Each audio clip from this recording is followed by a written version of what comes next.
या वेब सिरीजच्या निमित्तानं माझ्यासोबत द गॉर्जियस राधिका आपटे आहे. राधिका, मनापासून स्वागत आहे तुझं. राधिका, प्रत्येक दिवशी प्रत्येक वेळी मी तुला भेटते तेव्हा काहीतरी राधिका वेगळं करत असते.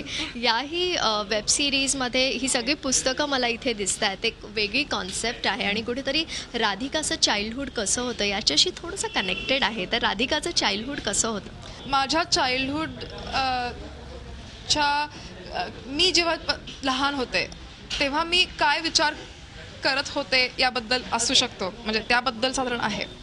पण मला खरं सांगायचं तर मी ह्यांचे खूप व्हिडिओज बघितलेत पहिले, आणि आधी त्यांनी ज्या 2-3 काही माझ्या मैत्रिणींबरोबर ॲक्च्युली व्हिडिओ केले, कल्कीबरोबर, आदितीबरोबर, आणि मला वाटतं फार युनिक पद्धतीनं ते करतात शूट. आणि हे कल्चरल मशीनची टीम आहे अख्खी, आणि ब्लश चॅनलची लोकं आहेत, आणि ते फार वेगळ्या पद्धतीनं शूट करतात. त्यांचे सब्जेक्ट जे आहेत ते अत्यंत कंटेम्पररी आहेत आणि ते मला पटतात, आणि ते आम्ही सगळे सेम वेवलेंथची लोकं आहोत.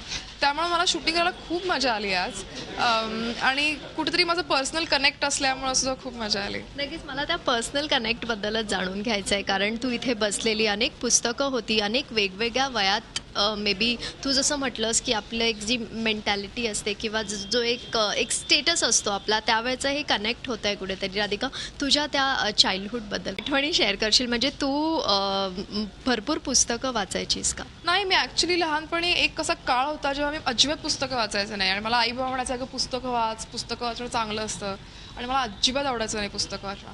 आणि मग एकदा अचानक मी काहीतरी वाचायला लागले, आणि तेव्हापासून मला इतकी पुस्तकांची आवड लागली की तेव्हापासून मी खूप पुस्तकं वाचते.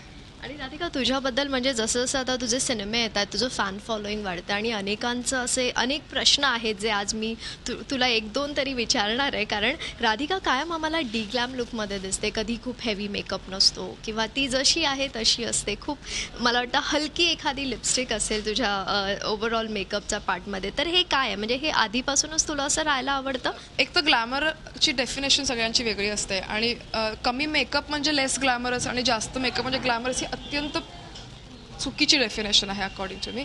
सो मी त्या डेफिनेशनला मानत नसल्यामुळं माझ्यासाठी सगळे पार्ट ग्लॅमरस आहेत, आणि मला वाटतं इथे सगळे प्रत्येकजण काही ना काही पद्धतीनं ग्लॅमरस आहे. त्यामुळे मेकअप आणि ग्लॅमरचा फार संबंध आहे असं मला वाटत नाही मुळात. आणि अदरवाईज राधिकाला कसं राहायला आवडतं? म्हणजे you wear a lot of makeup? नाही, I don't wear a lot of makeup.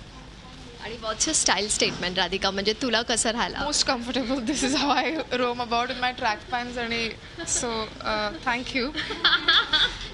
पण मला कम्फर्टेबल राहायला आवडतं, त्यामुळे मला ड्रेसअप व्हायला आवडत नाही. आणि नुकतंच तुझा निपुण आणि अमयसोबतचा एक कास्टिंग काउच, तीही एक सिरीज मी पाहिली, खूप सुंदर होती राधिका. पण त्यात अनेक गोष्टी तू डिस्क्लोज केल्यास की अनेकदा कॉन्ट्रोवर्सीज होतात, आणि त्या कुठेतरी PR स्ट्रॅटेजीज असतात. तर या गोष्टी कितपत खरं? आता प्रत्येक कॉन्ट्रोवर्सी वेगळी असते. काही कॉन्ट्रोवर्सीज PR स्ट्रॅटेजीज असतात, काही कॉन्ट्रोवर्सीज अशा कुठून येतात कुठून जातात समजतही नाही, आणि काही कॉन्ट्रोवर्सीज खऱ्याही असतात. शेवटचा प्रश्न राधिका, की रजनीकांत, दी ग्रेट रजनीकांत यांच्यासोबत तू सिनेमा करतेयस, तर तो एक अनुभव शेअर करशील? आणि तू कधी येणार आहे तो सिनेमा? तो आय डोंट नो एक्झॅक्टली कधी येणार आहे, पण मला वाटतं यायला हवा आता जून-जुलैमध्ये.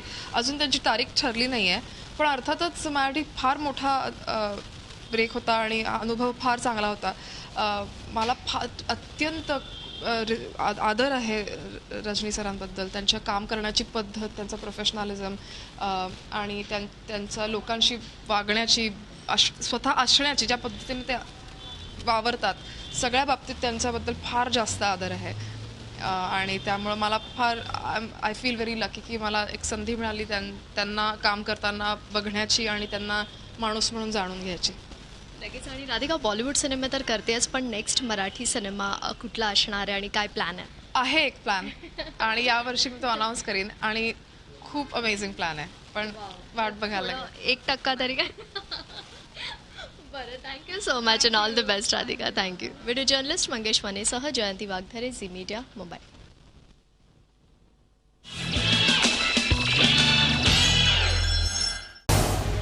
झी 24 तास रहा एक पाऊल पुढे.